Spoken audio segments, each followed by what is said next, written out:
Warning, this podcast contains spoilers.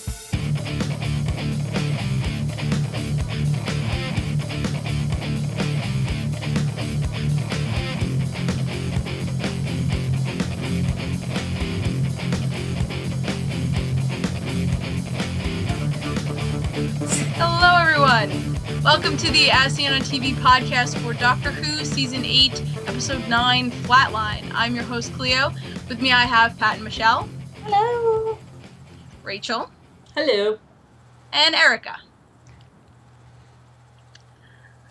So I really liked this episode. What did you guys think? That was good. Mm-hmm. It was interesting. It was different. Yeah, it was interesting. You didn't know exactly what was going on. Yes, Yeah. exactly at first. I don't know what's going on. Can you...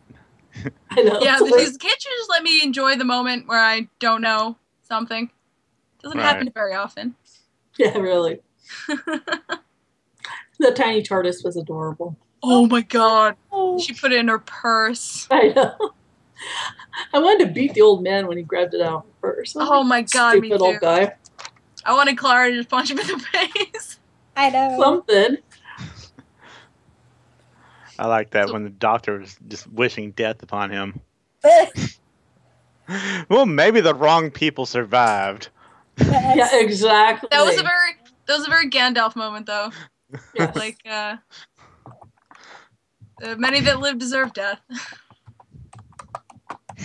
What do we think of those monsters in this? They were pretty freaky. Yeah, they almost were like clear worms or something. It was really weird. Yeah. Blobbish, I thought. I was like, I don't know how to explain them. They're just weird. Yeah, no, they were really weird. Because we're dealing with, like, another dimension. Mm-hmm. But it's, like, the second dimension. So it's sort of there, sort of not. It was... stuck between the third and the first. Yeah. Really cool. Yeah. What do we think of Riggsy? I actually liked him.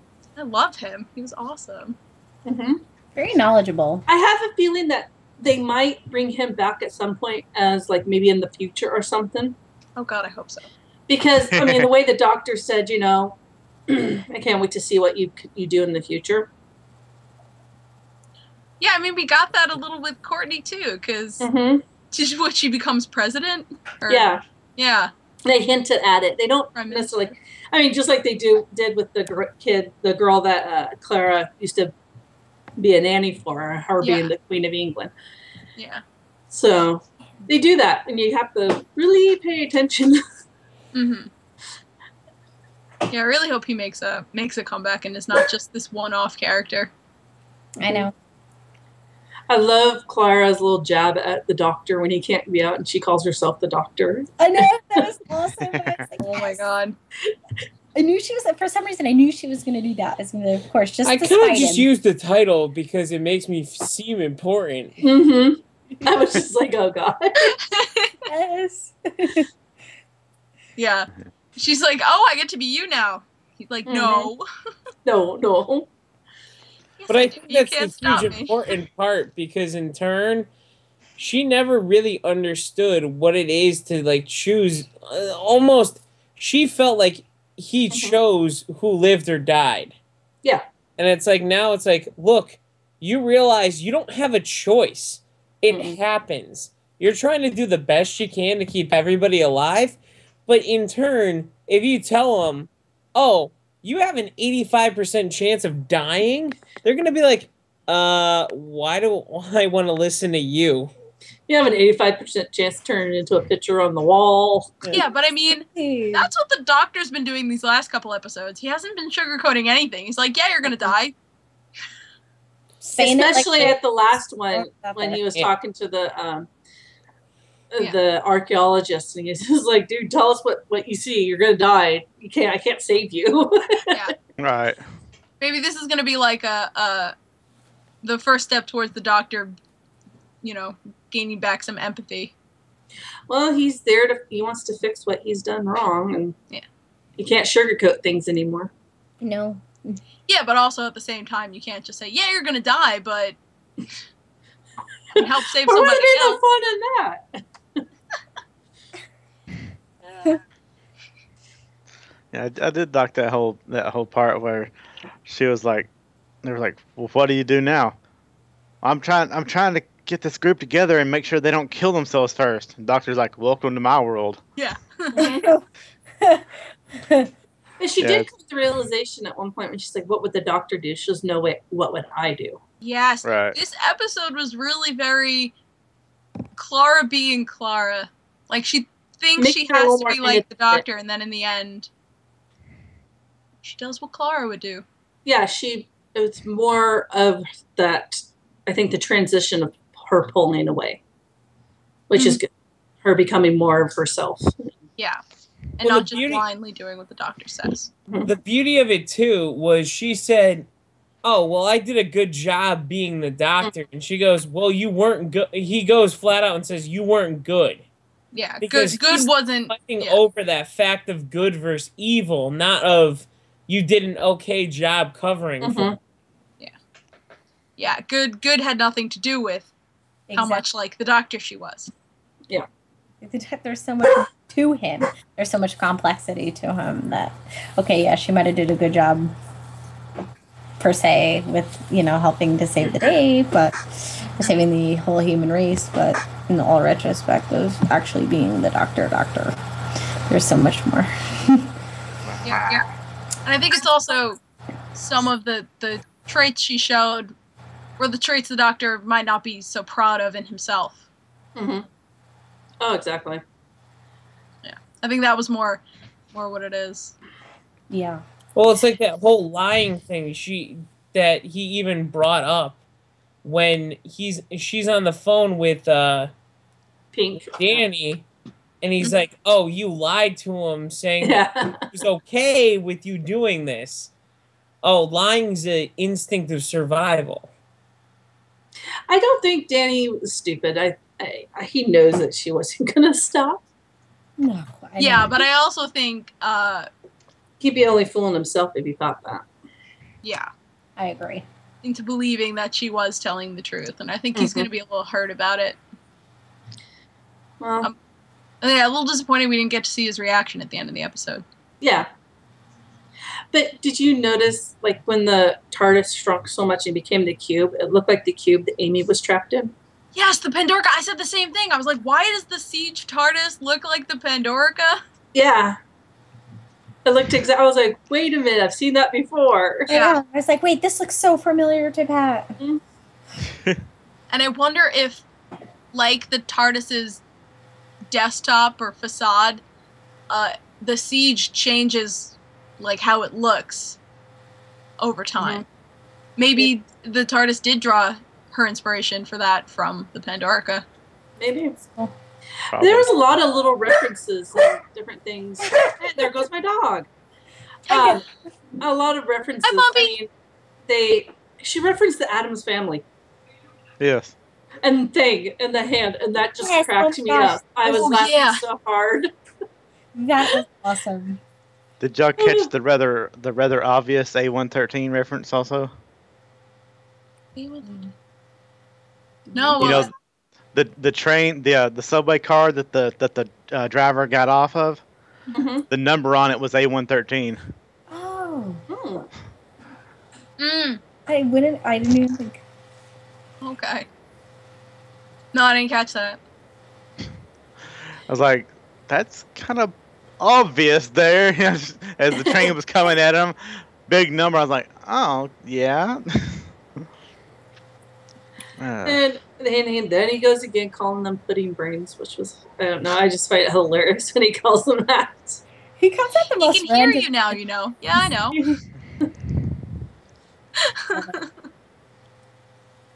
Yeah, although at the end, I do think the Doctor really respected Briggsy. Oh yeah. Yeah. And yeah, I mean, more of a joke. Yeah, and he's just like, the way he said, I'm looking forward to seeing what you what you do in the future, basically. So, I mean, we might see him again in the future at some point. Yeah. Maybe he'll be some famous artist or something. You never know. It's true. And it also was a little weird at the end. He never even mentioned his mom. He said he lived with his aunt, and then at the end he was calling his mom. No, when he was talking about his aunt, he said he didn't really know her that well, but she was blood. So. Well, it just seemed a little odd that all of a sudden he was calling his mom. Yeah. And it seemed like they hadn't talked for a while or something because the way he acted was like. Mm-hmm. Maybe.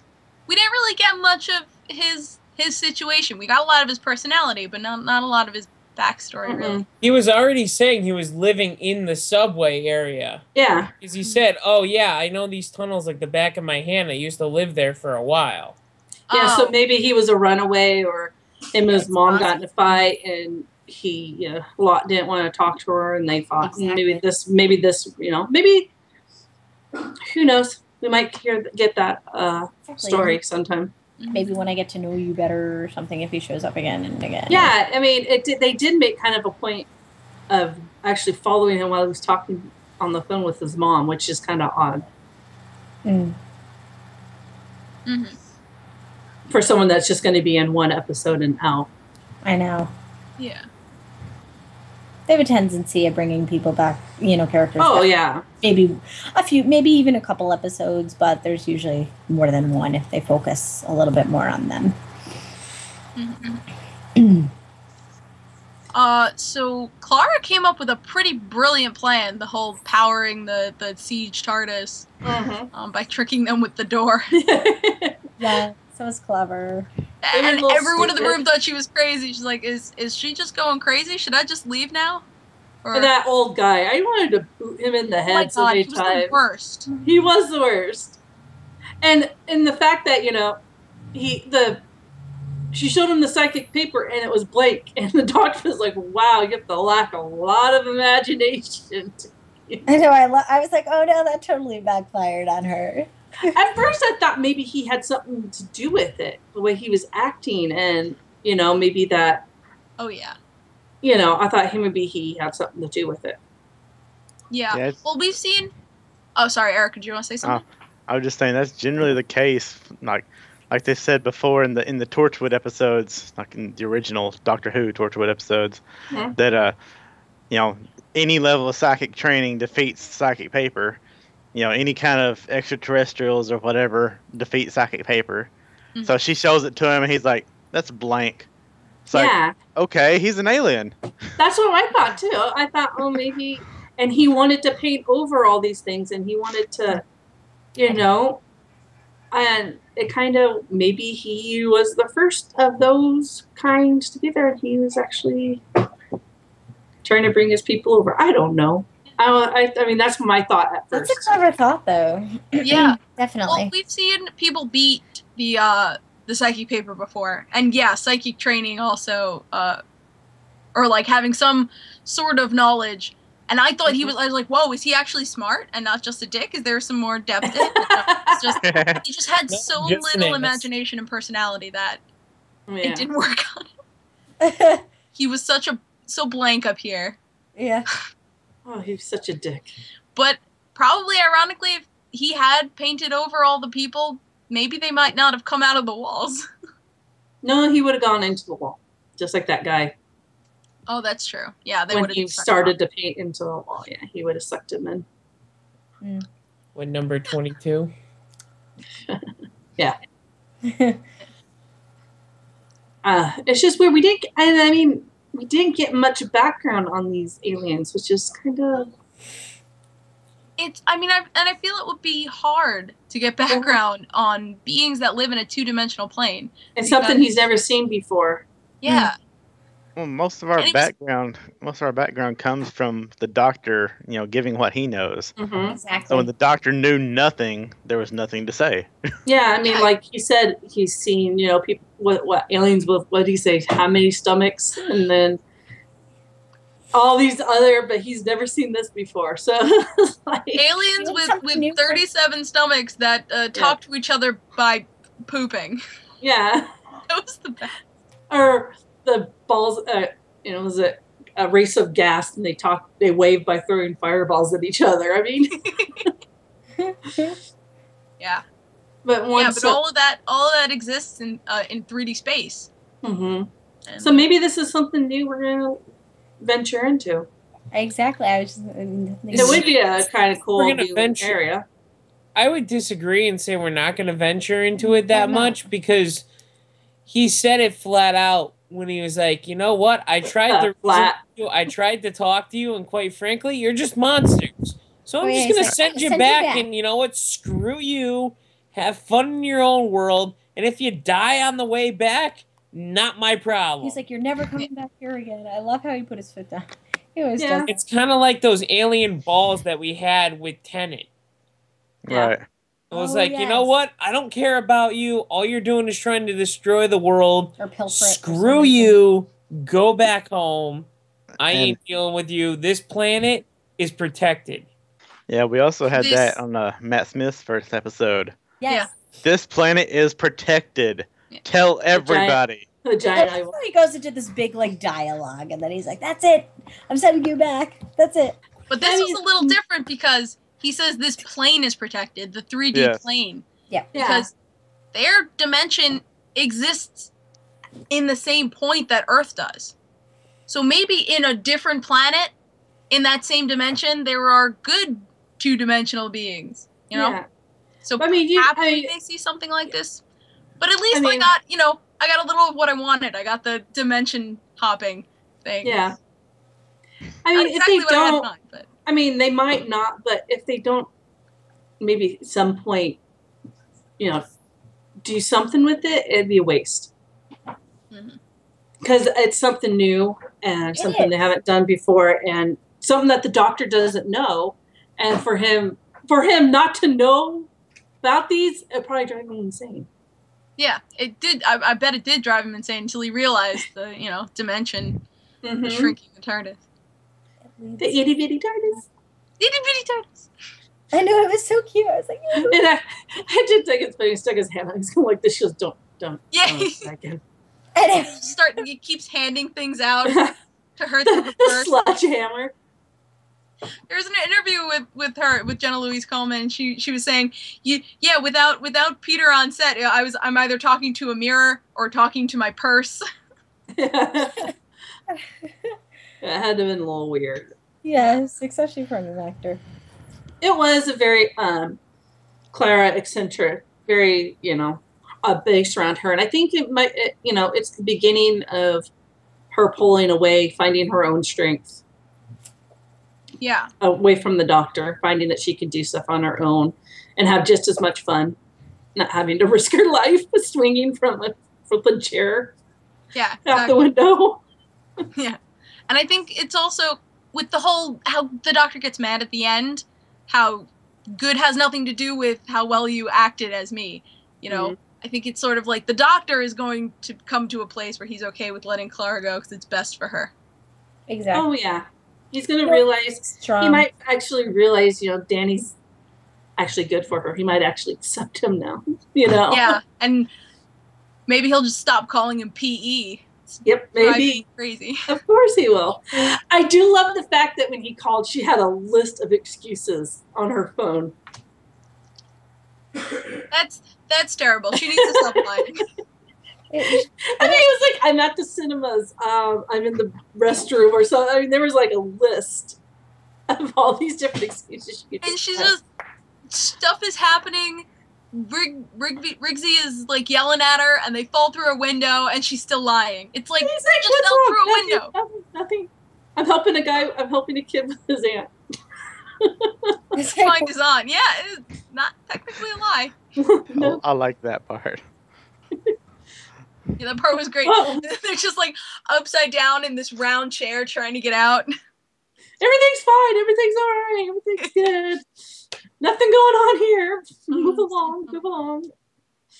Yeah, she's getting more into her own. You're starting to see her strengths, which is good. Yeah, I definitely agree. Well, we only got 3 weeks to make it happen. Oh, sorry? I was like, well, we only got 3 more weeks to make it happen. Yeah, true. And apparently there are iPads in heaven. Apparently. Missy is watching footage. But the way she said, "I'm glad I chose her." I know. I was I'm like, what? Okay. Well, So they mentioned this at the beginning of the season too. The call that Clara made mm-hmm. to get the phone number for the TARDIS, we Came think from is a Missy. lady. Yeah, probably. So technically, I guess Missy did choose Clara. Mm-hmm. She sent her to the doctor. Yeah. but for a reason, and I'm curious to find out why. Yep, exactly. I mean, she did give a real evil kind of grin. I don't think Missy is inherently evil. I just think she's mischievous. I think she's batshit. She seems very crazy. She might be crazy, but that doesn't mean she's evil. Oh yeah, no. I don't think she's evil. I think she's very crazy. She's crazy. She's smart crazy. Yes. Yes. The most terrifying kind of crazy. What she's doing, that's for sure. Let's put it that way. She knows what she's doing. She has a plan. It's just a matter of figuring out what it is. Show me back crap crazy.